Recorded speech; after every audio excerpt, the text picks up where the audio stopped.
ya llegaron y vamos a dejar la víbora chillando. Saludo a la licenciada Laura Ceballos Alcázar, abogada por la UNAM con especialidad en Derecho Electoral, colaboradora de Ciline MX y miembro de esta familia sin censura. Licenciada, te mando un abrazo, feliz inicio de semana laboral. Pues ni tan feliz, oye, después de escuchar a este hombrecillo querer lanzar a la princesa para senadora, da más miedo que alegría, pero creo que ahí sí es bien importante, perdón el comentario aquí en este punto, pero es bien importante que la gente no los vote, por Dios, que vean otras opciones, que se organicen, la gente que está a favor de la Cuarta Transformación, métanle galleta, hay mucha gente útil, no vayan por la del vestido azul, por favor, se los pedimos, tengan más altura política, más inteligencia y más sensibilidad. Estos tipos están dejando sin agua a Nuevo León con tal de darle a las refresqueras y a las embotelladoras. Ese es el tipo de gobernantes que se merecen. Piénsenlo bien, amigos de Monterrey, de Nuevo León general. Gracias, buenos días.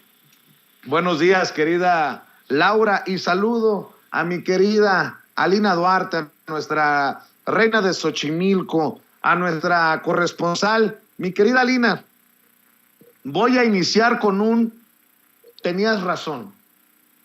Fíjate que el viernes tuvimos un debate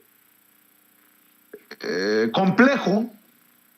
Estaba Lina, estaba María de los Ángeles Huerta del Río, no me acuerdo quién más estaba en la mesa de diálogo, Gerardo Villegas, y Alina hablaba de lo del tema del Tren Maya a profundidad, tomando en cuenta a las comunidades, y por ahí se nos empezó a hacer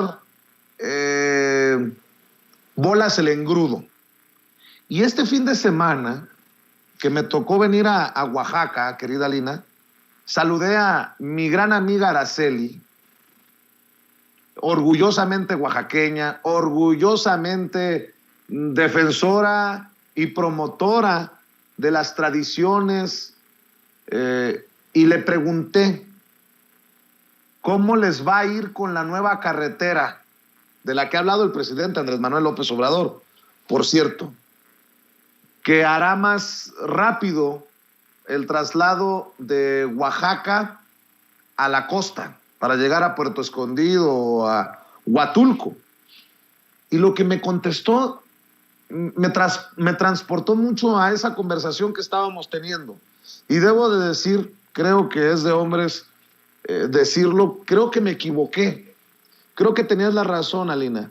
Le pregunto a Araceli, mi amiga en Huatulco, han de estar emocionados, han de estar contentos porque con la carretera se va a llenar el destino. Ahora sí va a explotar el destino. Y me dijo, Vicente, ¿y a qué costo? Y fue así como una bofetada de realidad. Después estuve en Tahueca, otra comunidad, es de muchos pescadores, y me decían que se estaba desarrollando mucho, que de hecho muchos pescadores han dejado de pescar para dedicarse a la construcción, porque en Salchi, en Tahueca, en estas zonas, están llegando los canadienses, los estadounidenses, y no todos necesariamente están contentos. Obviamente están contentos de tener un empleo, pero ¿a qué costo se están desarrollando estas zonas de bosque, estas zonas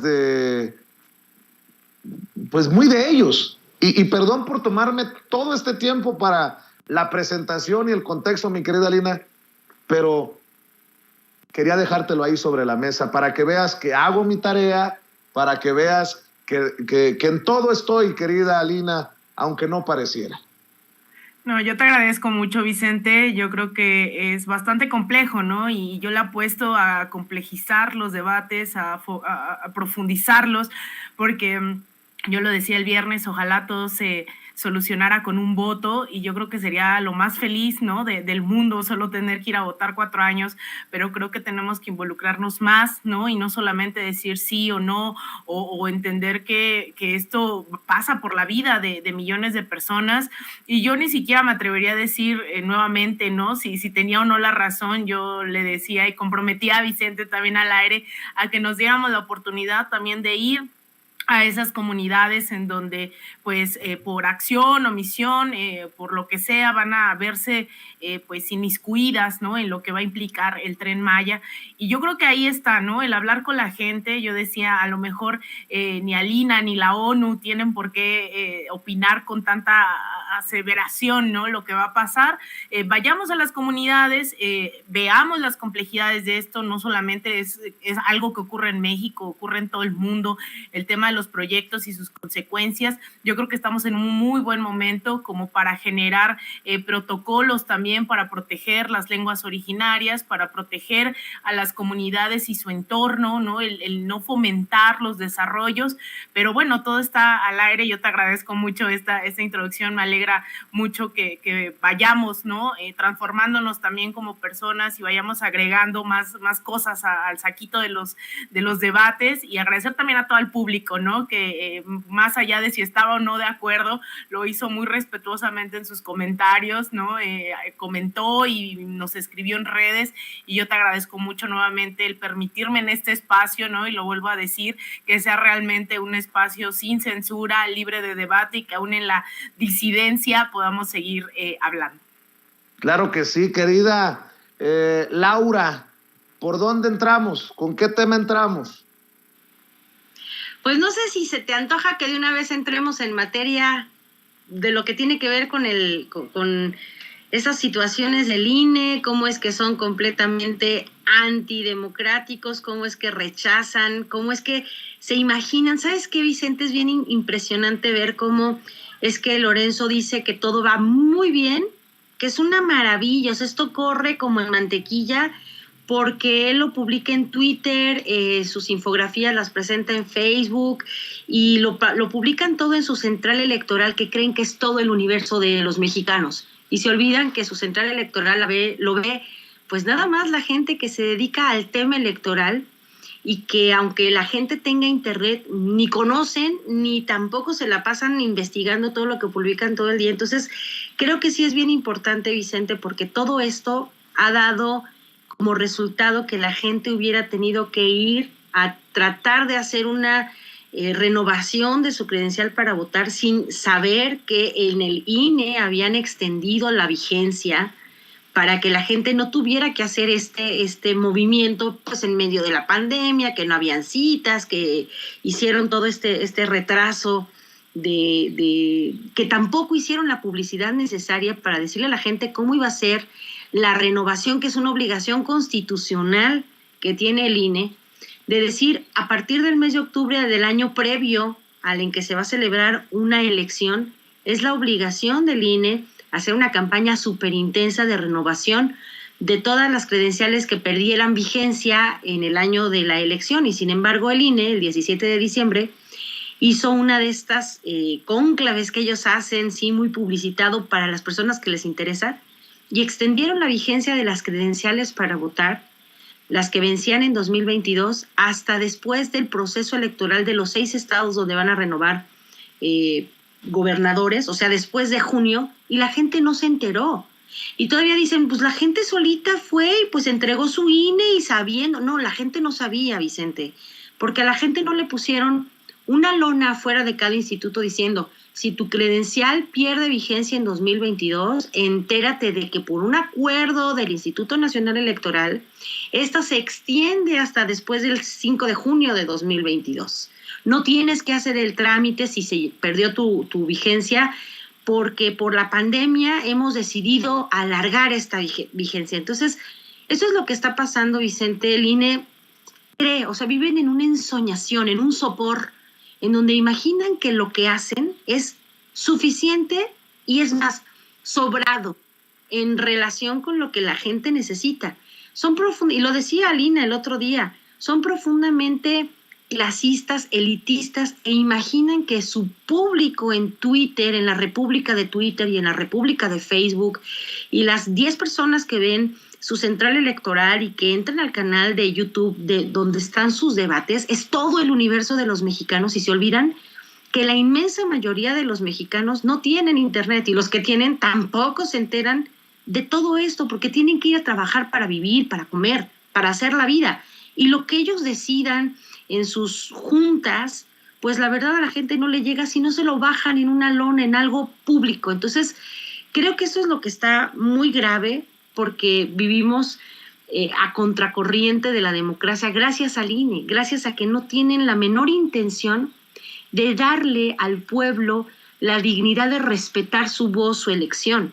Entonces, ellos dicen, por ejemplo, el otro día decía Ciro Murayama que él está en contra de la revocación de mandato porque él no quiere que el país quede acéfalo.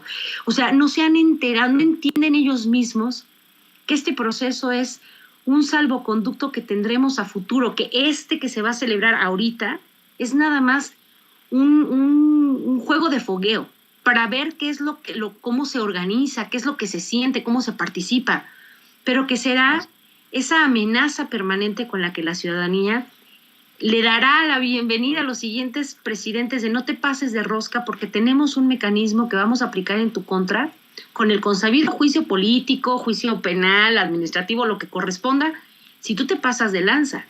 Entonces, estamos en realidad la ciudadanía luchando con un instituto que se opone a que la ciudadanía difunda, que avala que la oposición insulte, transgreda las normas del mínimo respeto cuando se trata de atacar al presidente, pero que la gente común no puede decir nada porque estamos en lo ilegal. La propia Kenia López Rabadán, y sí me acordé de su nombre porque lo dijiste antes, escribió ilegal en una de las pancartas de consulta. O sea, la mujer supone que tiene la cordura suficiente para decir qué es legal y qué es ilegal. No trabaja, no hace otra cosa más que simular que va al aeropuerto y critica. Pero estamos en contra de un bloque que se dedica justamente a silenciarnos como ciudadanos. Entonces, creo que es bien importante que hablemos de esto, pero profundamente, porque nos quedan 2 semanas, Vicente. Precisamente tú estás diciendo algo importante. Se dedican a silenciar o quieren silenciar al pueblo. Este es parte del video, el nuevo video que circula Lorenzo Córdoba a través de redes sociales. Échamelo, Ceci. El parámetro establecido en la Constitución para que el proceso sea vinculante. Declarar válido y definitivo el padrón electoral y la lista nominal de electores ratifica que el INE está garantizando la universalidad del sufragio. Esto confirma que cada ciudadana y ciudadano inscrito en la lista nominal y que cuente con su credencial vigente tendrá la certeza de que podrá emitir libremente su opinión sobre la revocación de mandato del presidente de la República y que contará con una papeleta esperándolo en el centro de votación que le corresponda. Por otro lado, desde el día de ayer, el INE ha puesto a disposición de la ciudadanía el sistema de consulta Ubica tu casilla, en el que cualquier persona puede ingresar, escribir el número de su sección electoral, ubicado en la parte frontal de la credencial para votar, y conocer de esa manera la ubicación exacta de la casilla en la que podrá emitir su opinión, en donde está esperándolo su boleta. A ver, ¿usted cree, usted que nos está viendo, Laura, Alina, que un señor en la sierra de Oaxaca va a estar al pendiente de la cuenta de redes sociales de Lorenzo Córdoba para chutarse este videíto del consejero presidente del INE y decir, ya está, ya me enteré, ya puedo conocer en dónde me toca votar? Pues no hay un esfuerzo importante del INE ni de medios tradicionales en donde trabajan muchos de estos analistas, periodistas que se han declarado abiertamente en contra de esta consulta de revocación de mandato. Por eso es tan conmovedor ver a señores, estas imágenes se las presenté el viernes, y se han viralizado desde antes de que yo se las presentara. Se viralizaron en redes sociales. ¿Usted cree que este señor de la bicicleta con su bocinita, no tengo identificado en dónde ni cómo se llama, ¿usted cree que este señor va a esperar a que Lorenzo Córdoba haga lo que le corresponde de promover la revocación de mandato? Es literalmente la élite de la burocracia dorada contra el pueblo. Ya le presenté a Lorenzo Córdoba. Dígame si usted está del lado de allá o de este lado. Y apoyemos a López Obrador. Sala a votar este 10 de abril. Sí, que siga AMLO, que siga la democracia.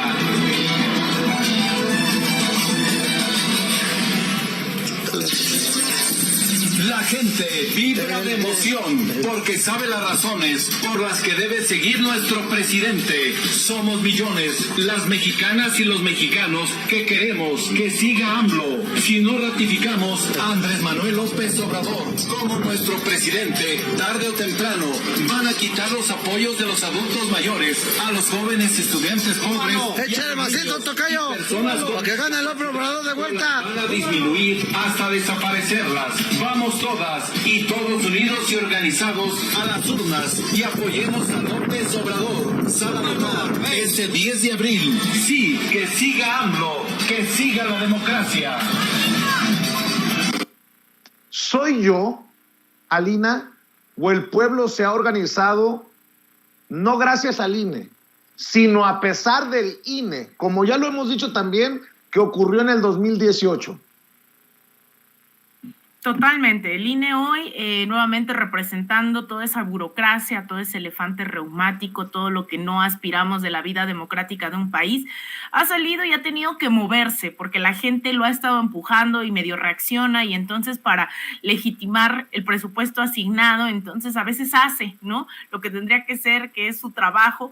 Sin embargo, pareciera que a pesar de que ha tomado parte y que es claro y que a estas alturas no hay que estarse poniendo a pensar si el INE es aliado de la democracia, aliado del poder popular, lo cierto es que la gente no ha tenido que esperar, y eso es algo que no veíamos hace unos años, que en el 2018 la gente aportó, y no solamente en el 2018, es decir, la gente, el pueblo mexicano ha reaccionado ante distintas coyunturas, y su solidaridad, su movilización ha estado presente en distintos momentos de la vida democrática de este país, sea lo mismo en el 2018 que apoyando la causa de las y los normalistas de Ayotzinapa, lo de la guardería ABC, es decir, la gente tiene claridad cuando se trata de estos objetivos, ¿no?, de saber que algo puede alimentar la vida democrática de este país, cuando se requiere solidaridad, como en el terremoto, etcétera, etcétera. El pueblo no es alguien, ¿no?, el pueblo mexicano se hace creer que no lee, que no quiere avanzar, que no quiere prosperar y que vamos a ser tercer mundo toda la vida, ¿no? Incluso este discurso del tercer mundo, porque hay primer mundo, hay tercer mundo, y nosotros no vamos a salir de esa lógica. Sin embargo, vemos estas expresiones que son claras de la gente diciendo: no me importa si Lorenzo Córdoba quiere o no llevar a cabo una consulta popular, una revocación de mandato. Es más, si Lorenzo y Ciro quieren trabajar, a nosotros ya no nos importa. Lo cierto es que están tomando en sus manos esas herramientas de democracia participativa y no solo representativa, pero además yo creo que da mucho miedo a estos otros sectores, porque realmente estas son las herramientas que empiezan a construir el verdadero poder popular. Si la gente no está esperando indicaciones y está generando ya esa conciencia sobre lo que implica un proceso de esta magnitud, porque no se trata, ¿no?, solamente de ir a ratificar al presidente. Hoy la gente en las calles, me llamaba la atención, no solo se asume obradorista. Cuando tú vas a un evento, que te invitan a una charla, la gente ha empezado a hablar del cuatroteísmo. Empiezan a decir que son cuatroteístas, más allá de si están o no afiliados a un partido, más allá de si Andrés Manuel va a buscar o no la reelección, a pesar de que lo ha dicho que no. La gente está entrando en este chip de decir: la transformación tiene que seguir, independientemente de quién es el liderazgo y en ese sentido vamos a aportar. Y veíamos también estos videos en las redes sociales durante estos días, sea en bicicleta, con sus campanitas o caminando horas en comunidades rurales que les va a costar más de 3 o 4 horas llegar a su casilla por falta de transporte, por lo que sea, y aún así están dispuestos, es más, no solo a participar, sino a salir y caminar 1, 2 horas a la comunidad inmediata para invitar a participar previo al 10 de abril. A mí me parece que si la gente, tanto desde una izquierda, ¿no? De cubículos, que no se ensucia los pies, como los sectores de derecha, ultraderecha, no se están dando cuenta de esto, no se trata de 1 o 10 personas. Si tú sales a la calle, fuera de los metros, la gente está invitando a participar, algo está cambiando, algo ya cambió en este país, y eso es creo que lo que hay que celebrar, más allá de que este movimiento también impulse una verdadera reforma electoral, donde no solamente los y las mexicanas aquí en territorio nacional pueden participar, porque lo hemos hablado una y otra vez, que la gente fuera de México, a pesar de estar aportando económicamente, a pesar de estar al tanto de este proceso, también ha estado inhabilitada, ¿no? Durante mucho tiempo, porque los consulados no les emiten actas de nacimiento, no les emiten credenciales de elector, etcétera, etcétera. Y yo creo que también ahí nos debemos, es otra discusión, de ampliar, ¿no? La falta de representatividad, la falta de participación de las y los mexicanos dentro y fuera de México. A ver, Alina, licenciada, son tantos temas hoy que, perdón, que vaya a otro tema que creo que es importante.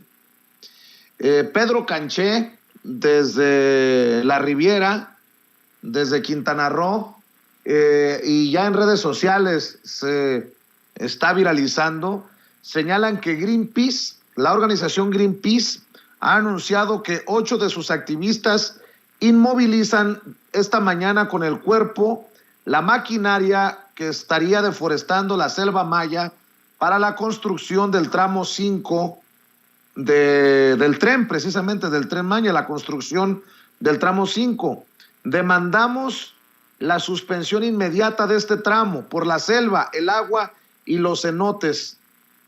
Y bueno, continúan con esta campaña de Sélvame del tren.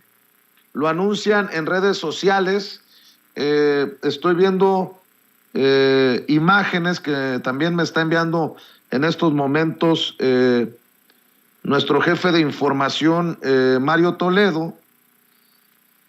Pero déjenme también rescatar algo que dijo el presidente Andrés Manuel López Obrador en la mañanera, porque no felicitó a Eugenio Derbez, al contrario, lo criticó por haber participado en la inauguración de Grupo Xcaret, que ha destruido cenotes para hacer su parque de atracciones. Y se pone candente el asunto. Greenpeace esta mañana estaría con 8 de sus activistas inmovilizando con los cuerpos la maquinaria que está trabajando para la construcción del tramo 5 del Tren Maya, y hoy el presidente critica a esos que han encabezado la campaña Sélvame del tren. Échamelo, Ceci. Van a seguir, ¿no?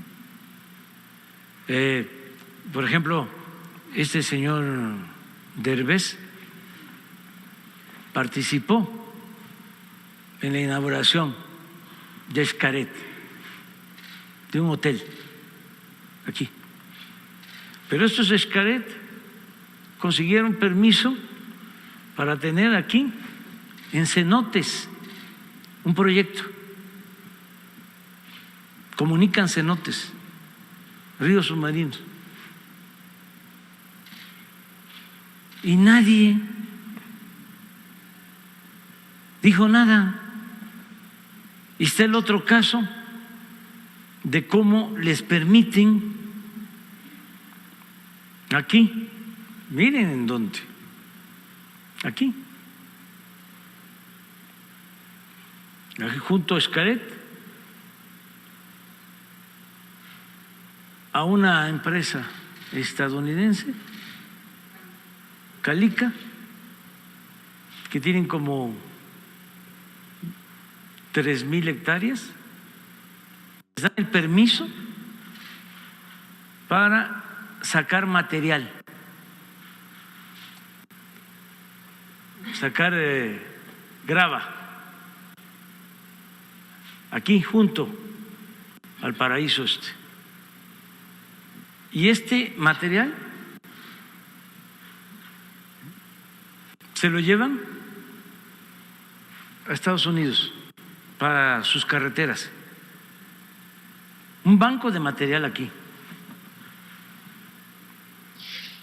Bueno, pues ahí está lo que dijo el presidente Andrés Manuel López Obrador en la mañanera. Y solo para agregarle otro ingrediente a esto y escuchar tu opinión, Laura, tu opinión, Alina, el doctor Alfredo Jalife me manda el anuncio de Greenpeace y me dice, ya es internacional, George Soros en acción. Te saludo, te pido tu opinión nuevamente, querida licenciada Laura Ceballos.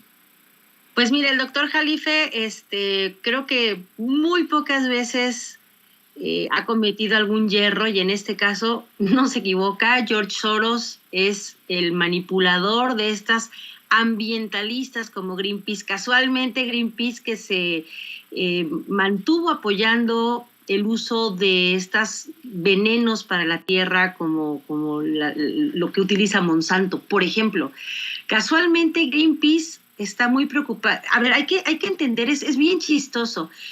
Creo que no hay dimensión. Durante muchos años el derecho de las vías férreas fue ocupado ilegalmente por la gente. A ver, aquí en Cuernavaca, sabemos que la estación de trenes donde llegaba, que se llama Ferrocarril de Cuernavaca, que salía de México y llegaba aquí, de repente fue poblada toda la parte de la vía desde donde está la terminal de autobuses del Casino de la Selva hasta, pues no sé, casi para llegar a Cuautla.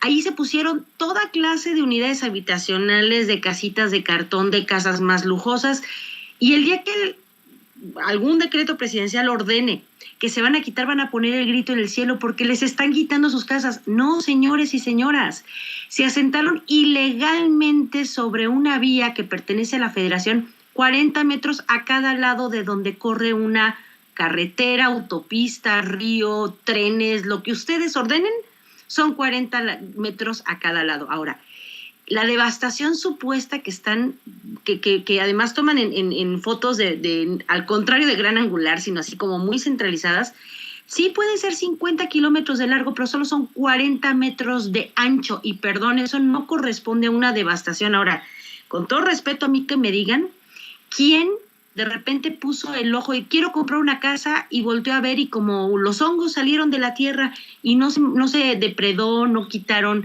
especies vegetales ni removieron especies animales? O sea, cierto que duele un árbol que se tira, pero no están hablando de que muchos de estos árboles que son grandes los están moviendo a otro lugar. Segundo punto, casi toda la flora que está a los 50 kilómetros de largo y 40 metros de ancho, es de follaje bajo, no están afectando de manera como ellos lo dicen. Ahora, ¿quieren ver en donde así hay contaminación verdadera de los cenotes? Vayan a donde están todas las granjas porcícolas de Yucatán. Ahí sí, y ahorita están suspendidas varias porque les otorgaron permisos en el tiempo de Felipe Calderón y en el tiempo de Peña Nieto. Y perdón, no creo que haya algo más asqueroso que la contaminación de los cenotes vía el cómo se transmina el excremento de los puercos, que son miles, en este tipo de suelo que es muy poroso porque está hecho pues, de un material que filtra todo. Y tercer lugar, cosa curiosa, cómo no se están oponiendo a lo que dice el presidente, esta extractora de material pétreo que es Calica, o a los desarrollos. Por eso es donde surge la duda. Todos los desarrollos turísticos y habitacionales de gente copetuda que están justo en ese tramo, pero más pegados a la parte del mar. ¿Por qué no están opuestos a eso? ¿Por qué sí les molestan 40 metros de ancho en un tramo de 50 kilómetros que se van a reponer con cientos de miles de árboles en toda la zona, que además está produciendo un desarrollo? Y ahí sí con la pena. El desarrollo requiere a veces sacrificios, pero si se están tomando acciones para repararlos, también hay que poner atención que la gente de la Riviera Maya ha estado olvidada, dejada de la mano de Dios por toda la vida. Entonces será la primera oportunidad que tengan de tener trabajos estables. ¿Cuántas personas de esta zona no han migrado porque no hay trabajo? Bueno, pues ahora hay trabajo y también les molesta. Entonces, yo sí creo, soy adoradora de los animales, creo que el equilibrio ecológico hay que cuidarlo, pero también hay que entender que es una zona en la que nunca nadie volteó a ver un solo daño ecológico de los que ya están producidos en Cancún, en Xcaret, en Xel-Há, en todas estas partes, y ahora sí les preocupan 40 metros de ancho, que es lo que mide la vía a los lados de la selva que están depredando. Es un poco más que ridículo, no solo de los ambientalistas, sino de parte de quién vienen. Y pues con todo respeto también para los ambientalistas, estos actores, actrices, influencers que salieron con su batea de babas, pues la verdad es que no tendrían por qué estar quejándose si no son activistas primero. O sea, pueden criticar lo que quieran, pero pues ya salió el burdo de Gael García Bernal a decir que la respuesta de Semarnat es ignorante y grosera. No, es que no se están viendo en un espejo, no se están dando cuenta de la polarización que ellos sí están creando, porque a la gente de la Riviera se le ha preguntado, muchos no estarán de acuerdo, pero la inmensa mayoría necesita comer y necesita un progreso, y perdón, pero las casas no surgen espontáneamente de la tierra, y los trenes y las carreteras y los aviones. Y hay que recordar que el tren es de todos los transportes el más amigable, porque es el que menos contamina al transportar grandes cantidades de materiales o personas. En una primera etapa, la mayor parte del tren va a ser eléctrico y ya después va a ser por completo eléctrico. Y tercera, que no se pongan a imaginar que urge desarrollar la Riviera, siendo esta una fuente enorme de turismo, es lamentable. Entonces, pues, la verdad es que lo decíamos la otra vez, dime quién te paga y te diré por qué, a qué voz criticas, ¿no? ¿Cuál es tu verdadero sentido de la crítica? ¿Cómo ves, querida Alina, ahora ya Greenpeace metido en este tema y creo que todo indica que nos va a ocupar más tiempo de lo que lo pudimos haber pensado? Sí, bueno, yo nuevamente, ¿no? La complejidad del tema del Tren Maya tiene que ver con que pusimos sobre la mesa justamente durante estos días que la existencia misma genera una huella de carbono en este mundo. El tema es cómo, siendo responsables y también entendiendo de una forma complementaria que somos con la madre naturaleza, pues, ¿no? Que el capitalismo, el neoliberalismo nos ha enseñado que la naturaleza es una cosa y entonces solo nos beneficiamos de ella, pues al final tampoco nos beneficia, ¿no? Y creo que hay que empezar también esta discusión de estos términos de desarrollo, de progreso que trajo consigo el neoliberalismo, mientras varios de nuestros pueblos originarios tenían otras ideas en las zonas andinas, hablan incluso del summa causae, ¿no? Del bienestar, pero desde una concepción de imbricación con la naturaleza, etcétera, etcétera. Una vez dicho esto y hablando de las responsabilidades que tenemos en pleno siglo XXI y asumiéndonos personas progresistas de izquierda, que tenemos claro también que hay que cambiar esos modelos de desarrollo, lo cierto es que vienen estas otras organizaciones con intereses que no son estas discusiones. Greenpeace es una organización que, si bien ha tratado de posicionar varios temas ambientalistas, ha caído en una multiplicidad de contradicciones de manera histórica y sobre todo durante los últimos años, que son probables, son evidenciables, ¿no? Que tenemos, citando al gran Vicente Serrano con los pelos de la burra en la mano, venimos a decir, ¿no? Que esta organización, por ejemplo, en el caso de Perú, buscando evidenciar el cambio climático y demás, dañaron la zona de Náscar poniendo estos letreros que suelen poner y que los estábamos viendo ahorita, fue un daño irreparable que incluso la gente de Greenpeace estuvo a punto de ir a la cárcel. El otro fue en temas no solamente del medio ambiente, sino de acoso, de violencia. Se le orilló a Greenpeace incluso a destituir a uno de sus directivos en la zona, le llaman andina, justamente porque tenía decenas de de acusaciones, de acoso, de abuso, y justamente un 8M, Greenpeace sale a decir que alto a la violencia de género y le explota la bomba en la cara, ex trabajadoras, diciendo como no vas a venir a hablar de eso. Y la otra es Greenpeace justamente en México, sin irnos a esos otros ejemplos que además, por ejemplo, en Alemania, Greenpeace estuvo vendiendo gas natural diciendo que era gas eólico, y cuando se le confrontó, resulta que lo vendían como un gas sustentable, y el más del 99% de este gas no era proveniente de las eólicas, no era este gas limpio como lo querían vender, era menos del 1%, y aún así estaban vendiendo este gas, lo cual me parece pues bastante mentiroso, por decirlo menos. Y hace unos meses vimos este pronunciamiento también de Greenpeace aquí en el país, es decir, no es la primera vez que estamos hablando de su posicionamiento en torno a lo que está haciendo la llamada Cuarta Transformación. Voy a leer esta parte de un documento que sacaron el año pasado, el 6 de octubre del 2021, en donde califican la parte de la reforma eléctrica como un grave error y un retroceso.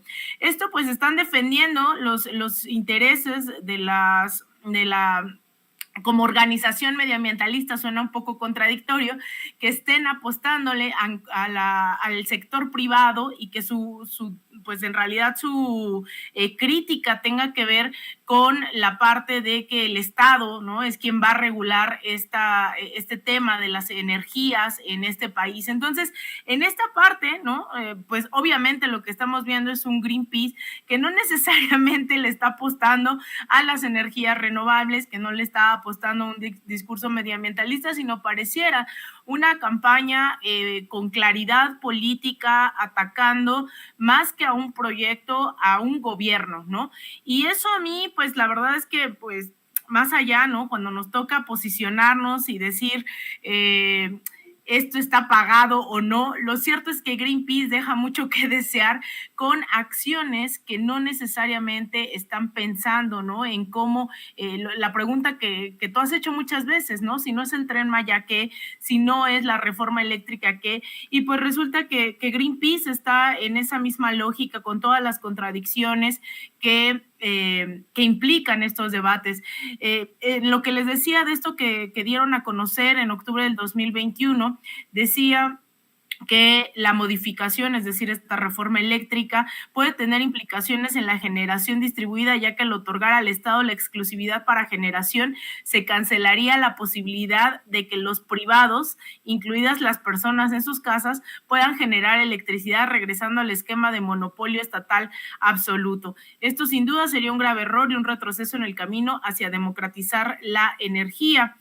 Afirmó que estos proyectos de generación distribuida han servido para combatir inequidades y generar acceso a la energía a sectores de la población que sufrían de pobreza energética. Entonces, pues parece que la agenda que tiene Greenpeace no necesariamente tiene que ver con la democratización del acceso a las energías, sino con un posicionamiento político en este país, Vicente. Laura. Laura, Alina, si bien he transformado la agenda para el día de hoy con los temas, les ofrezco una disculpa. Creo que es importante hablar de esto, por ejemplo, que es una noticia en desarrollo, y esta que les voy a plantear también. Se está presentando el tercer informe del grupo interdisciplinario por el caso Ayotzinapa, y hay muchas cosas que están saliendo muy fuertes de este tercer informe. Hay información, por ejemplo, que se ha ocultado al GIEI, por ejemplo, que el ejército controlaba el C4, que hubo investigaciones paralelas que no han sido compartidas, que hubo estudiantes que sí fueron llevados a barandillas. Hay 3 momentos clave de simulación, dicen desde el grupo interdisciplinario. Las autoridades omitieron y cambiaron información para ocultar lo que sabían. Por ejemplo, se decide capturar a personas como posibles responsables, y a partir de esas detenciones se elabora una versión de los hechos. Hay llamadas ficticias creadas por funcionarios. Hay simulaciones en las fechas, lugares y formas en que se dieron las detenciones. Las tarjetas informativas de las policías de todos los niveles entregados eran falsas, también las bitácoras. Me refiero al tercer informe de este grupo interdisciplinario sobre la desaparición de los 43 normalistas de Ayotzinapa en Iguala Guerrero. Dicen desde el grupo, en este reporte, en este tercer reporte, que se cambiaron las placas de las patrullas que participaron en los hechos, que se llevaron a cabo torturas. Un elemento particular de simulación, el del basurero de Cocula. Esta versión surgió el 26 de octubre y se generó mediante tortura y bajo tortura. Durante 7 años se ocultó información en torno a ese lugar. El ejército visitó el basurero de Cocula semanas antes del 26 de octubre y no encontró nada ahí. Así se consignó en documentos oficiales. El lugar se transformó después. El acta del río San Juan es falsa. La Ministerio Público que la firma no estuvo ahí. Se crea una comisión de la verdad por parte del gobierno con la instrucción de que todas las autoridades colaborarían. Tampoco sucedió. Los archivos se abrieron hasta marzo del 2021. En lo que se refiere a las solicitudes de información, las autoridades respondían, pero sus respuestas no coincidían con la realidad de los hechos. Diversas instituciones suministraron información contraria a la verdad. Informa el grupo que hay videos que están bajo resguardo, aparecen como secretos, y la actual administración autorizó darlos a conocer. 22 personas que pudieron tener información sobre el caso han muerto. Solo 2 murieron por muerte natural. No se puede dejar de lado el papel de la delincuencia organizada en este caso. En fin, creo que tenemos ciertas declaraciones, importantes declaraciones de este tercer informe del grupo interdisciplinario, por ejemplo, en lo referente al basurero de Cocula, donde supuestamente fueron calcinados los restos de los normalistas. Fue una escena manipulada por funcionarios y autoridades. Vemos y escuchamos. Declaraciones, tenemos evidencia digital o física o videograbaciones que demuestran también que el 5 de octubre ya el basurero de Cocula se estaba custodiando por policía estatal. Posteriormente, el 12 de octubre, Sedena va al basurero de Cocula y reporta que no hay nada en el basurero de Cocula, documentos oficiales. El 27 de octubre se reporta el hallazgo de los restos en el basurero de Cocula. Ya ahí ustedes van teniendo el contexto del tema del basurero de Cocula. Sobre esos supuestos, entonces fíjense que también la nueva evidencia nos permite determinar, y yo diría que con plena certeza ya, la intervención anterior a las diligencias de Procuraduría, anterior al 27 de octubre, por actores que no tenían ni competencia ni el rango para investigación. Desde ese punto de vista también podemos decir que antes de, no quiere decir que sin conocimiento, y ya miraremos ese tema, antes de se modificó la escena, y cuando hablamos de modificación en términos criminalísticos, entiéndanme a mí que estoy diciendo que cualquier cambio, transformación o modificación de las presuntas escenas son elementos que alteran la escena. 2, intervención de más de 40 personas que recorren el basurero de Cocula desde las 6:30 de la mañana hasta las 11 de la mañana. Ingreso desde la madrugada por una autoridad no ministerial, pero lo más importante, toda esa información que fue recobrada hoy, que la tenemos hoy, la desconocíamos durante 7 años, 6 años, 7 meses.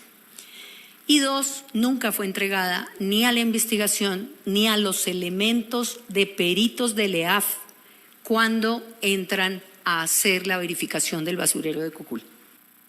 Lo que me queda claro con estas declaraciones y con lo que estoy recabando sobre el tercer informe del grupo Laura Alina, es que nada está claro.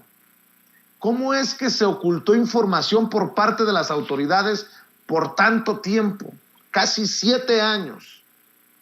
Y todavía hay gente que suspira por el gobierno de Enrique Peña Nieto. Hay gente que todavía dice que esto es lo mismo a lo que teníamos antes. Laura, te escucho con tus opiniones sobre este caso. Fíjate, 7 años esperando por mucha de esta información. Hay voluntad, creo yo, en este gobierno como no la había en el gobierno anterior, pero seguimos esperando claridad de lo que ocurrió con los 43 normalistas de Ayotzinapa. Sí, Vicente, fíjate que es que estamos en una situación complicadísima. Se trata de encontrar la verdad, o sea, la realidad dentro de una verdad histórica que se construyó ex profeso para que pareciera lo que en realidad había sucedido, y se modifican todas las pruebas desde la más pequeña cosita que pudo haber dado como resultado la certidumbre de la investigación, la remoción de los muchachos, el ocultamiento, es decir, esto se debió haber aclarado al día siguiente de que ocurrió. Y sin embargo, yo, por ejemplo, que he tenido por trabajo que ir y me toca ir justamente al juzgado que está en donde está el puente, en donde ocurrieron estos hechos, y a mí me duele, o sea, tengo que ir por cuestiones de trabajo y me duele ver, y pasa la gente y escribe que este gobierno es lo mismo, y no nos detenemos a entender. Yo no creo que pudiéramos exprimirle agua a las piedras, porque lo que debió haber sido público y publicado en el momento se tergiversó, se cambió, los testigos ya no están. Es decir, llegar a una conclusión a partir de lo que hay es muy complicado, pues precisamente porque así se las gastaban. O sea, vamos a sacarles las confesiones vía tortura, y cuando ya no nos funcionan los eliminamos del planeta. Y entonces es construir todo un castillo de mentiras, y desgraciadamente lo heredan 4 años de manipulación después a un gobierno que, por más que tenga la voluntad, no tiene desgraciadamente la manera de encontrar nuevas evidencias, porque lo que hay es lo que quedó, así lo construyeron. Entonces a mí me duele terriblemente ver que la resolución apunta a que no hay manera de saber más que lo que están sabiendo a través de estas nuevas informaciones. Están viendo cómo hubo quienes movieron lo que al parecer son los cuerpos de los muchachos, pero las personas que lo hicieron ya no están. Entonces estamos en una encrucijada. Me parece que una comisión como la que se conforma en este gobierno para dar luz dentro de esta terrible oscuridad no puede alcanzar mucho más que lo que los informes previos llegaron a tener. Y pues vuelvo a lo mismo, da un dolor terrible tener que ir a Iguala y ver las consecuencias, la desilusión de la gente, y me da muchísima pena pensar que quienes pudieran haber sabido algo no estén, y los que todavía están y lo saben, pues obviamente están callados, porque pues seguramente pesan amenazas muy graves. Entonces yo espero que haya todavía más información. Si el ejército de repente por ahí pudiera haber algo que entregar y que no lo hayan hecho, pues que en humanidad, en obediencia en este llamado de justicia, salga. Me da muchísima pena hablar de este tema, porque es algo que nos lacera todos los días. En el pase de lista convocado por el maestro Epigmenio, todos los días nos siguen doliendo y queremos saber dónde están. Entonces, a esperar qué más extraen de esto que pudieron obtener, y ver qué es, hasta dónde puede llegar.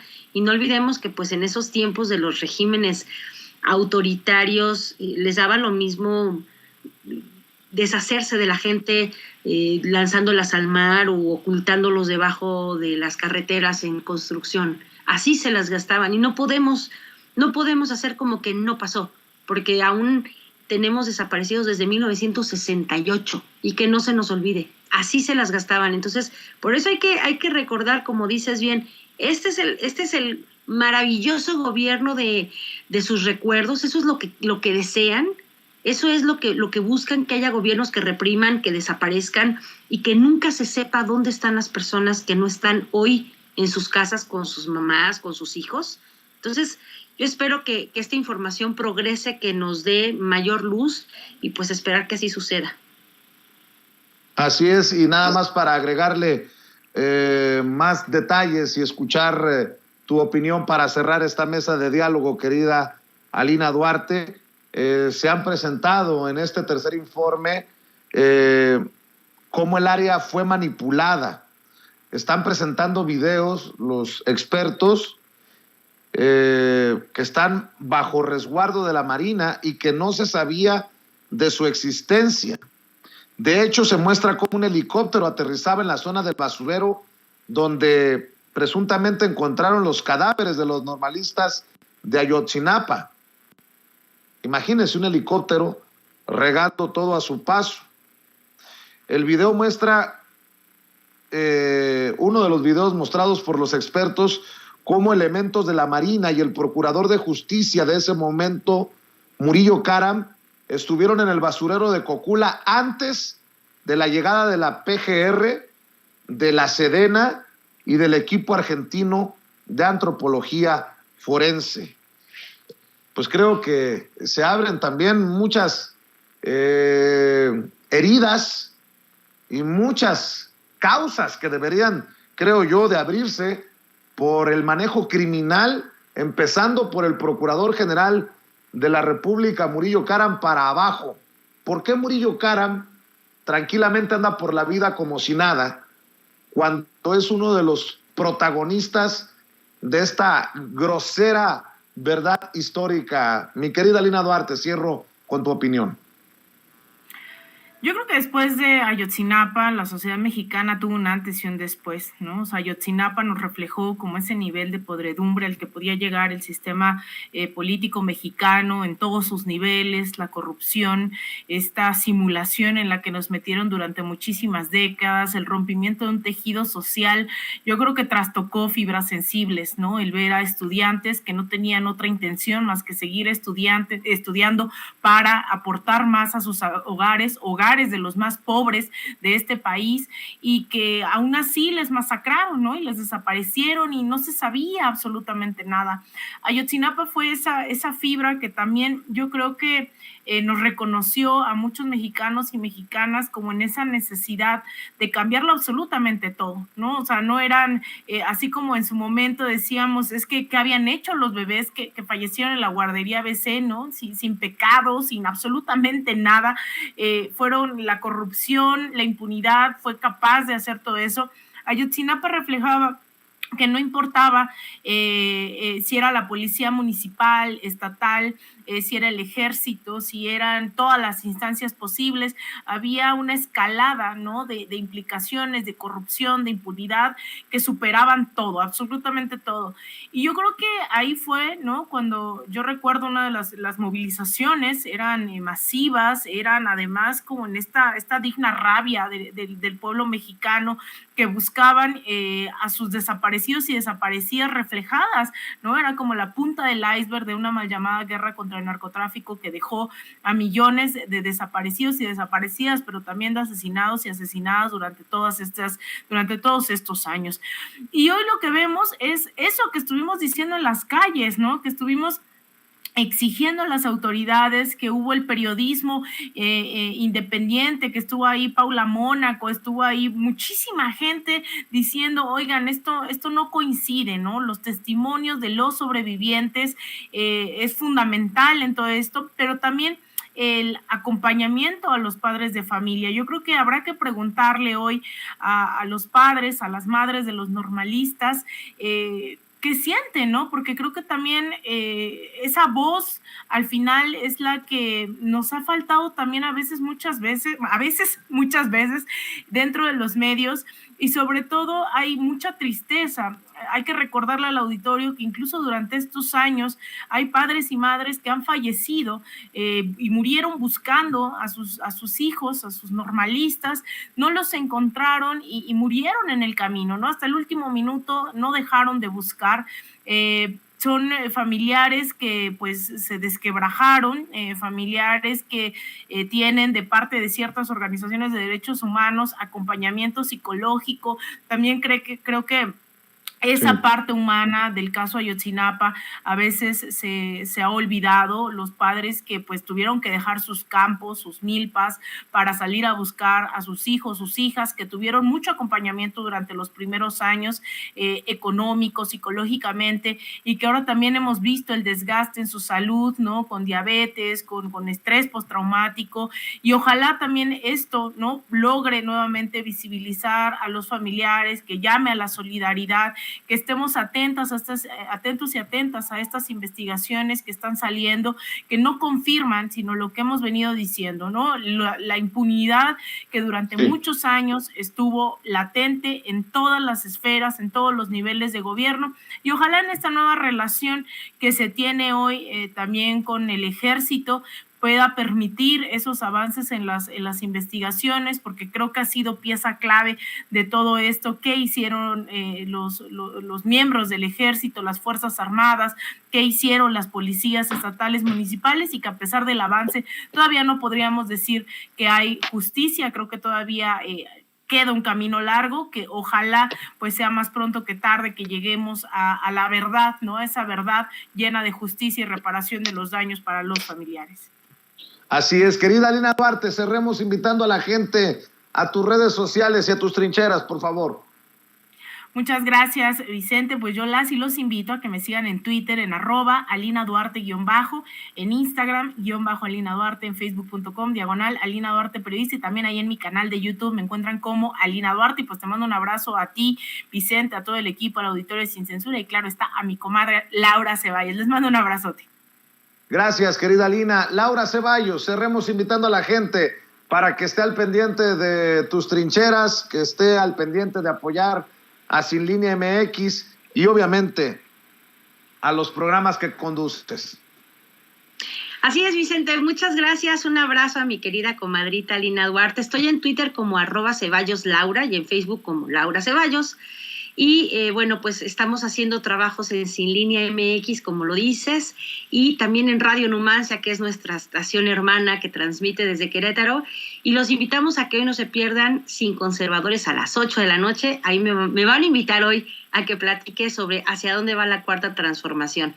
Entonces ahí los esperamos. Y hago un anuncito. Hace un ratito en el programa de Sin Línea hice un paso a paso de cómo encontrar la sección electoral en tu credencial, los tipos de credencial electoral que hay y cómo buscar en la página del INE. Pero si les queda alguna duda, pues ahí tiene Ceci también el link y digamos que el paso a paso que le mandé para que lo puedan compartir también aquí en Sin Censura, para que la gente se le haga un poquito más fácil encontrarle. Y recordemos que cada mesa electoral tiene entre 2,000 y 2,200 votos y que en una sola ubicación pueden encontrar, ahorita encontramos así en el programa, 7 secciones electoral en una sola ubicación.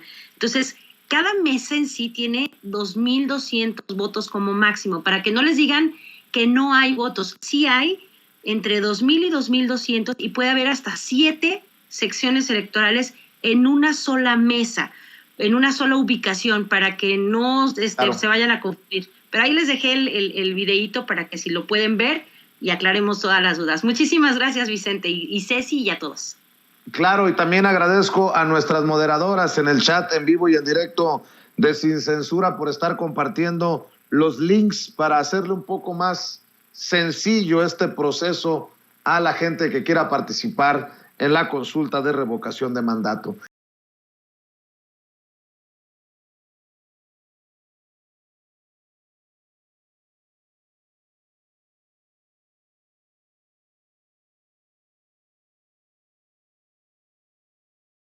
pero no sé si te has dado cuenta también que es muy marcado cuando buscamos hacer un enlace en Sin Censura y contigo, Daniel. Sí, querido Vicente, estamos en una tormenta de ataques. Tiene que ver, prácticamente una interferencia en nuestras comunicaciones y en la libertad de expresión en México por fuerzas que finalmente son enemigas del país, que pueden estar dentro y fuera de México. Pero esto es importante señalarlo porque se están interfiriendo las comunicaciones, dañando la libertad de expresión y todas las posibilidades de la audiencia de tener una interlocución dinámica, abierta y garantizada. Esto no está sucediendo, querido Vicente, pero bueno, estamos haciendo un esfuerzo por mantener la comunicación a pesar de todo. Por cualquier vía debemos de estar comunicados, pero lo veo yo también como un ataque directo a mi persona. Es evidente que siempre sucede. Oye, mi querido Daniel, ¿de qué hablamos? ¿De qué nos hablas el día de hoy? Bueno, además de estar consternado por el tema que acabas de mencionar, sobre este informe que se presenta del caso de los estudiantes normalistas de Ayotzinapa, desaparecidos en Iguala, señalar nada más un aspecto importante, Vicente, que pocas semanas después en Chilapa ocurrió la ejecución de 11 personas que fueron decapitadas y parcialmente quemadas. No fue una incineración total. Esos personajes debieran estar ligados, debe existir alguna línea de investigación en ese sentido, porque esas desapariciones son prácticamente inmediatas. Sabemos que cuando el crimen organizado y los vínculos que puede tener esta delincuencia con otros poderes, incluso formales, buscan desaparecer las evidencias. Es decir, para que los criminales ataquen a criminales es porque es una línea directa de información, de acercamiento. Y estas personas fueron decapitadas y expuestos sus cuerpos semicalcinados sobre la carretera. Es necesario entender que esto fue prácticamente una reacción a las pocas semanas, fue en noviembre del año 2014. Por lo demás que se ha señalado, Vicente, estamos prácticamente frente al crimen de Estado más atroz, luego de lo sucedido y que se concatena con el año 68. Es el mismo PRI, es el mismo ogro, el mismo monstruo, el PRI, quien ejecutó acciones para criminalizar a los estudiantes en Tlatelolco el 2 de octubre del 68.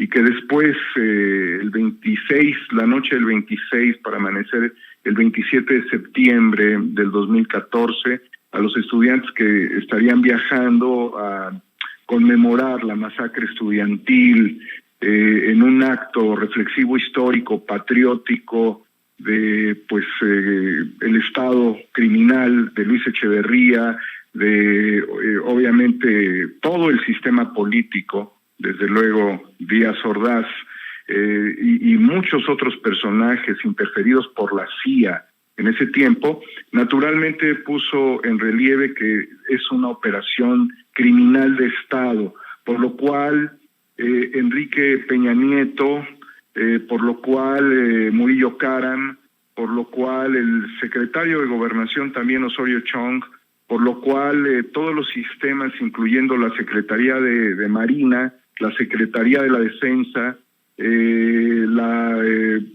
pues obviamente, naturalmente, y como sabemos también, en el gobierno estatal de Guerrero, en el gobierno municipal de Guerrero, la policía estatal, la policía municipal, además de los grupos delincuenciales, tendrían que ser llevados en conjunto, pero necesitamos que aquí haya una acción contra los políticos, porque lo que hicieron los políticos fue un montaje sobre la desaparición, lo que señala que las operaciones del narcotráfico estaban vinculadas directamente con los gobiernos municipal, estatal y federal, y con todas las autoridades.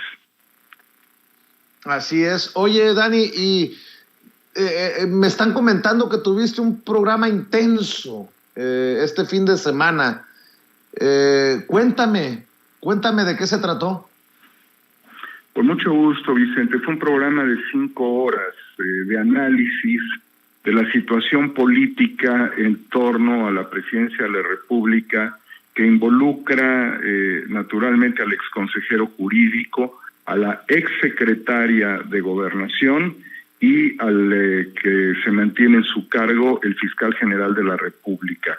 Esto debido a toda la pugna política que se vino dando y que no comienza con ellos, sino que está tiempo atrás cuando se cancela una subsecretaría de Gobernación, cuando se le quitan poderes además a la Secretaría de Gobernación, cuando se hacen litigios estratégicos desde el Palacio Nacional y cuando también se decapita o se quita o se acepta la renuncia del director de la Unidad de Inteligencia Financiera.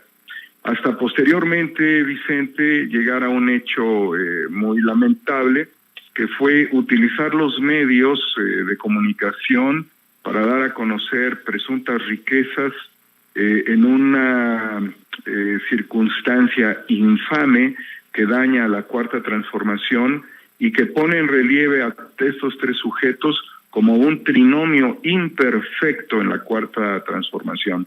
Hicimos una lectura muy analítica, paso por paso, de la carta escrita por Julio Scherer, analizamos cuáles son los pesos y contrapesos que cada uno de ellos tiene y entendimos que esta situación se deriva prácticamente de hechos de presunta corrupción dentro del propio gobierno y además de una traición al presidente de la República, no por uno, no por 2, sino por los 3 personajes.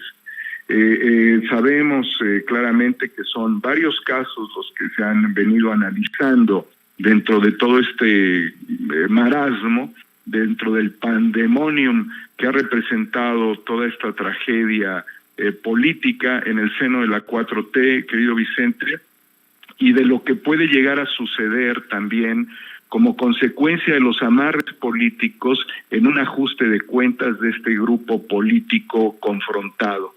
Se trata claramente, y hoy en este momento hay que señalarlo, que el caso Federico Hertz Manero, el hermano del fiscal, se está resolviendo en este momento en la Suprema Corte de Justicia, en donde fue encarcelada la hija de la cuñada de Hertz Manero, esposa de Federico, y quien estaría prácticamente, y parece inevitable, saliendo de prisión a partir de la resolución que tome la Corte. Esto debido a que hubo, y de acuerdo con los expertos, el experto Ursus Sartoris que estuvo con nosotros, una presunta, desde su enfoque, una presunta o una fabricación de delitos para someter a esta mujer. Es decir, no puede existir una cuestión demostrable que en este momento pueda darle garantías al fiscal sobre sus denuncias respecto a estas mujeres, a las cuales en una conversación que se filtró también a través de los medios, en donde él habla dentro del mismo seno de la Procuración de Justicia, que es la Fiscalía, que tendría que ser superior a las Procuradurías, porque la Fiscalía es investigadora, acciones para tratar de someter a estas mujeres, a esta mujer y a su madre de 95 años, quienes estarían luchando contra el fiscal. El fiscal señala como la pendeja a la pudiéramos decir, presunta inocente, que está en este momento, que no es ni presunta culpable. Es este dilema en el que se encuentran, pero al referirse a ella como una pendeja, significa que en este país la Procuración de Justicia no va contra los delincuentes, sino contra los pendejos, lo cual significa el uso faccioso histórico del aparato de justicia contra los pobres, contra los desprotegidos, contra los marginados, contra los ricos a los que no toca, pero hablando de los que toca, contra los pendejos. De eso se trata tristemente la figura del fiscal general de la República, y quizás no en todos los casos, Vicente, y quizás no en todos los casos, porque pudo, de acuerdo con todo lo que se reporta, existir una intermediación para que, por ejemplo, en el caso de la estafa maestra, no le hayan tocado un solo pelo a Emilio Cebadúa, protegido por los despachos de abogados vinculados históricamente al consejero jurídico de la presidencia. Cabe señalar algo fundamental en este momento, Vicente. El presidente de la República señaló desde un principio: no utilicen mi nombre para litigar estos casos. Me lo dijo estaba yo frente a él en el mes de abril del año 2019, que no se utilice mi nombre para estos litigios. Algo ya sabía el presidente que se estaba maquinando desde atrás, porque el despacho Araujo González, Steinberg, Robledo y Carrancá tenían cuentas como la de Billy Álvarez, la de Juan Collado. Era un ir y venir de información a Palacio Nacional, que no se dirimía esto, no se resolvía dentro de la Fiscalía, sino que llegaban estos contagios porque son personajes de una oligarquía que estarían siendo protegidos por los despachos en los que estuvo vinculado. Pero el presidente dijo que no se utilice mi nombre para estos asuntos. Número uno, dijo, en otros momentos señaló que no le dé ningún beneficio a mi familia, que no los pongan adelante de ninguna fila, que no les pidan favores. ¿Sí? El presidente marcó una línea dorada entre sus familiares adultos y él y su responsabilidad, exceptuando que él solamente iba a hablar por su hijo menor. Pero aquí estos problemas se dan porque hubo una forma en la que se alinearon los grandes casos corporativos de nuestro país de alta corrupción justamente a todos los despachos. O sea, hay una sintomatología. Y en ningún momento el consejero jurídico señaló que nadie utilice mi nombre, ninguno de mis despachos donde yo estuve, para litigar a favor de nadie. Jamás lo dijo. Además, en su carta señala que él es quien promovió a Hertz Manero, querido Vicente. Promover a Hertz Manero significa que el que nos lo logró imponer a través de todo su cabildeo y recomendaciones fue Julio Scherer. Fue él el quien movió, porque Hertz Manero no figuraba absolutamente ni en el escenario de la Cuarta Transformación ni en el escenario político. Traía su litigio personal por el caso de su hermano, tenía los intereses de la Universidad de las Américas y de la Fundación Jenkins, donde todos se han ido como verdaderos lobos o hienas en ese salvajismo rapaz de arrancarle millones de dólares a la fundación y al fin inicial al proyecto educativo que representa. Todos han estado allí. Hay otros despachos más de abogados, querido Vicente. Hay familiares de Hertz Manero involucrados con el tema de Aliática, antes OHL, que ha sido una defraudación desde el momento de su construcción. ¿Sí? Después él se dice víctima de Hertz Manero. Pues que no joda, querido Vicente, no voy a utilizar malas palabras, pero a nosotros no nos puede ver la cara Scherer de que él es una víctima, y además en su carta señalar que él era víctima desde los tiempos de Vicente Fox, cuando Hertz Manero formó parte del gabinete de Vicente Fox como secretario de Seguridad. Además le dio la estafeta a Eduardo Medina Mora. Ya sabemos en qué paró todo esto, que fue la caída a través de un misil que impacta el helicóptero donde viajaba, y esto con testimonios que hemos presentado. También otro secretario de Seguridad Pública, ¿sí? Ramón Martín Huerta. Entonces, esta estela de corrupción, de gente tranza, de gente que movía la justicia para atacar a los pendejos en los tiempos, no cambió, y el paradigma no se invirtió en la 4T, y fue Scherer quien trajo a Hertz y lo infiltró en la 4T. Y además no solamente lo propuso al presidente, sino que cabildeó con Ricardo Monreal, cabildeó con los senadores para que fuera apalancado, mientras que las propuestas del presidente fueron, porque el presidente no cabildeó, solamente tenía algunas propuestas, estuvieron allí, pero no tuvieron efecto. ¿Qué dijo Scherer a los senadores? ¿Este es el bueno, acaso? Sí, este es el bueno. Hizo ese tipo de cabildeo político en el Senado para apuntalar a Scherer. Que no se haga la víctima, eso es ser hipócrita, y eso es ser un mártir del absurdo, querido Vicente. Pero los temas de litigio son muy fuertes. Sin embargo, ¿por qué es interferida nuestra comunicación Hay que entenderlo muy bien y hay que entender cómo están los balances en este juego de ataques. Por muchos temas históricos, desde los tiempos de Fox, donde también estaría protegiendo a la familia de Vicente Fox, Hertz Manero, se ha vinculado con la CIA. Y la CIA es un potencial operativo a favor de Hertz Manero. Pero él también puede obtener información de la Unidad de Inteligencia Financiera.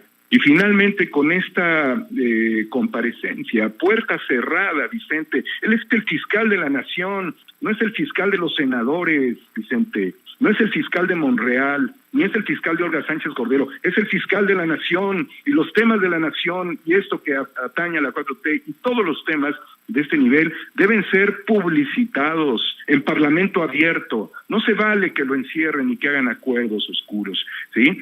Pero también hay que señalarlo.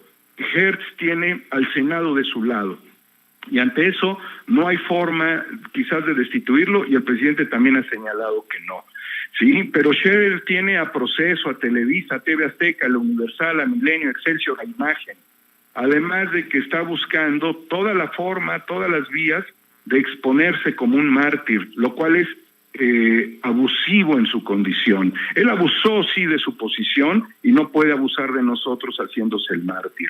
Olga Sánchez Cordero, quien él señala que había litigado también el tema de Juan Collado, es comprensible, porque los tiempos de Olga Sánchez Cordero son los tiempos de Carlos Salinas de Gortari, también son los tiempos de Ernesto Zedillo. Ella viene prácticamente de esa espuma que se crea hacia el Poder Judicial, pero es amiga de Carlos Slim, es amiga de Jorge Janrón. Estas amistades no se cortan, Vicente, ni se pueden esquivar de una realidad.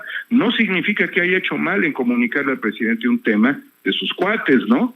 Obviamente ella no lo estaría litigando, estaría buscando una salida, ¿sí? Pero de todos modos se exponen una realidad profunda que la 4T no ha logrado cortar.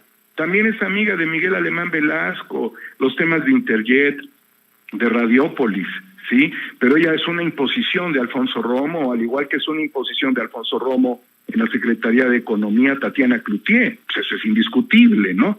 Entonces esta confrontación, Vicente, tiene muchos matices, tiene muchos elementos. Estos son lo que te demuestra realmente es que hubo un intento de controlar al Estado. También hubo un intento injerencista desde la Fiscalía de promover a través de la Consejería la operación con la Suprema Corte de Justicia de la Nación, por el caso que sabemos de que se está justamente resolviendo hoy sobre el caso de Federico Hertz Manero, ¿no?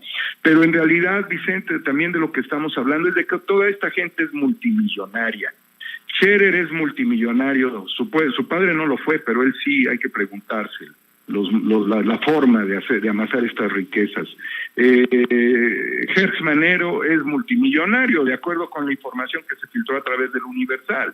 Y Olga Sánchez Cordero, pues es fifí, ¿no? Entonces, no corresponden en ninguna forma a la confianza ni a la lealtad que les dio el presidente de la República. Y eso lo analizamos en un trabajo de 5 horas de escrutinio sobre estas fuerzas y los poderes fácticos que estarían detrás de todos estos personajes. Yo clamo, Vicente, a que teniendo enfrente la reforma eléctrica, teniendo enfrente procesos electorales, teniendo enfrente la reforma al Poder Judicial, que haya una rebelión desde los senadores patriotas, rebelión contra sus coordinadores parlamentarios, ¿sí? No están a la altura que reclama nuestro país de transformación. Están los intereses, siguen los intereses, ahí tienen a Monreal.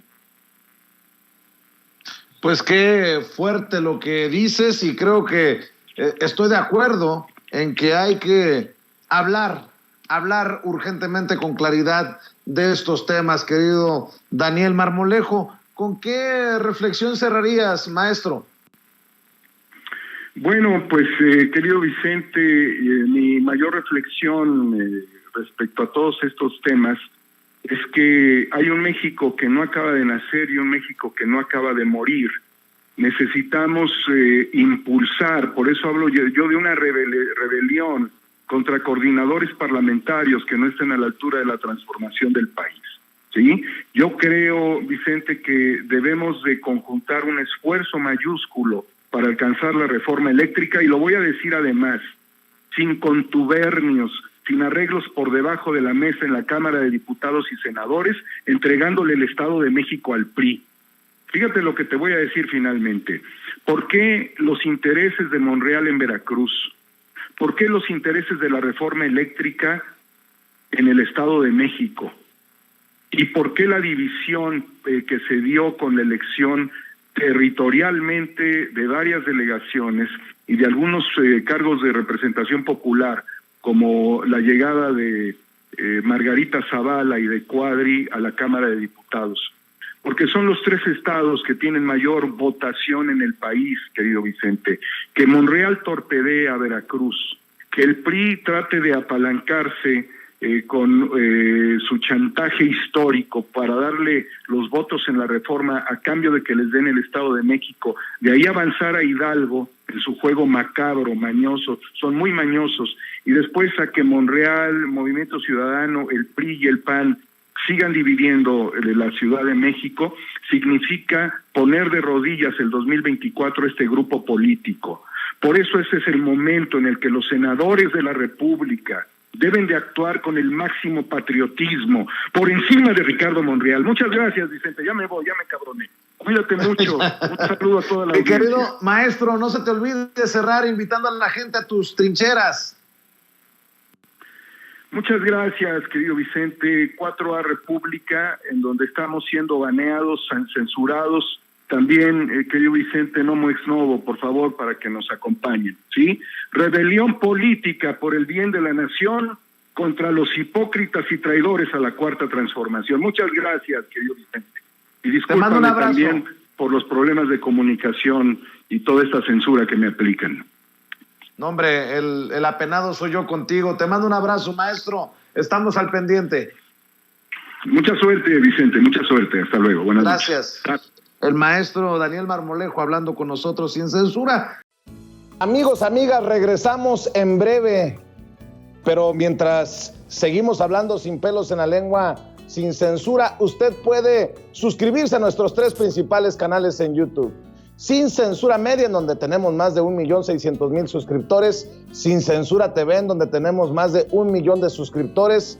Y en Sin Censura Presenta, en donde queremos llegar muy pronto a los 100,000 suscriptores. Si usted ya está inscrito en Sin Censura Media, suscríbase en Sin Censura TV. Si ya está suscrito en Sin Censura TV y Sin Censura Media, suscríbase a Sin Censura Presenta. Recuerde que es gratis, no tiene que sacar un solo centavo de su bolsillo para apoyarnos. Dele clic en la campanita para que los señores y señoras de YouTube envíen las notificaciones cuando estemos transmitiendo en vivo y en directo o estemos subiendo videos.